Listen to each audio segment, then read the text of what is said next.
Ethiopia is one of the fastest growing economies in the world. Amidst Ethiopia's impressive growth, the country is affected by one of the worst El Niño-induced droughts in decades.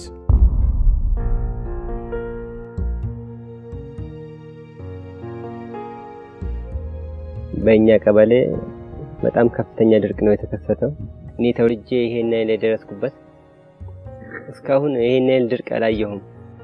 The cause of the drought is mainly the current El Niño effect, especially in the eastern part of the country, starting from the northeastern part to the southern and in some pocket areas. When you say it's a serious drought, that is in terms of intensity, in terms of time, and in terms of coverage, it's a serious drought. Ethiopia is not the only one that is facing this crisis. It is climate related, but it has been hit. It's probably one of the worst hit countries of all the El Niño affected countries. Ethiopia also hosts over 700,000 refugees from neighboring countries. So in addition to its own burden of having to deal with the impact of this drought, it is giving refuge to so many coming from other countries, and it has accepted that responsibility. ስለርሻ ሁኔታው አሁን ይሄ ማሳ እንደምታየው ያው እንዳረስነው በድርቅ ምክንያት ምንም ውጤት ሳላገኝ እንደዚህ በነፃ ምንም ሳልበቅል ይቀረው 18 ኩንታል አግኝቼ የነበረው ማሳ ነው። ይሄ ቀላል ምርታማ መሬት አይደለም። ማቼስ ምንም በድርቅ ምክንያት ምንም ማድረግ አልቻልንም። ይሄ እንደምታያቸው ከብቶቼው እንደዚህ ምንም ሳበሉ እንደው ጥላ ስር ተንገራትቶ ታኝቶ እንደ ወፎች እንደተረበረቡ ደማችን እያጠፉ ባለው ደረጃ ምን እንደማልና ስለዚህ ይሄን በተለይ ከብቶች ሊያልቅብን Over the course of last year, in many places it simply didn't rain. Now that obviously had an impact on agriculture, but also on drinking water. Massive agricultural failure, which has led to a huge need for food assistance. So 3 pillars with clear prioritization throughout, and with an initial price tag of $1.4 billion, which makes it the 3rd biggest humanitarian appeal in the world this year.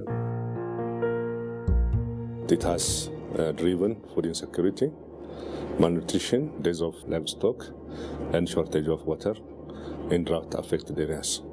Currently, we have around 10.2 million beneficiaries who are affected by the current drought. In terms of the government's own responsibilities, I think the government has demonstrated leadership. It has demonstrated that its systems, which are largely development systems, can be available for this response. So the humanitarian response is taking place through development systems, which means that you can continue to build resilience.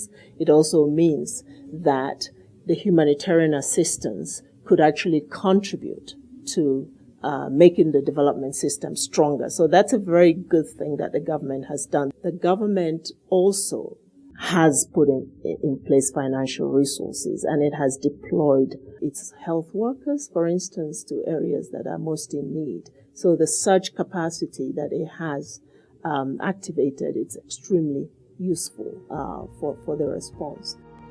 We're doing everything we can, but the kind of example that Ethiopia offers as a country and people who can extricate themselves out of a backbreaking poverty through hard work is being put to a test. It is also possible that in the long run, if such a disaster is not reversed, it will threaten the kind of success that this country has achieved so far. But our best hope and expectation is that we'll put this crisis behind us with the support of the international community. The world needs to rally behind Ethiopia to overcome the crisis. So will it be able to overcome this crisis? Yes, but it needs the support of the international community to do so. ይሄ የሚሰጠው ድጋፍ እየሰጣ ነው ግን በቂ አይደለም። ይሄ ሰው ያመጣ ነገር አይደለም። ከላይ ነው ያመጣው። ተስፋ መቁረጥ ህዝባችን ውስጥ እስካሁን አልታየም።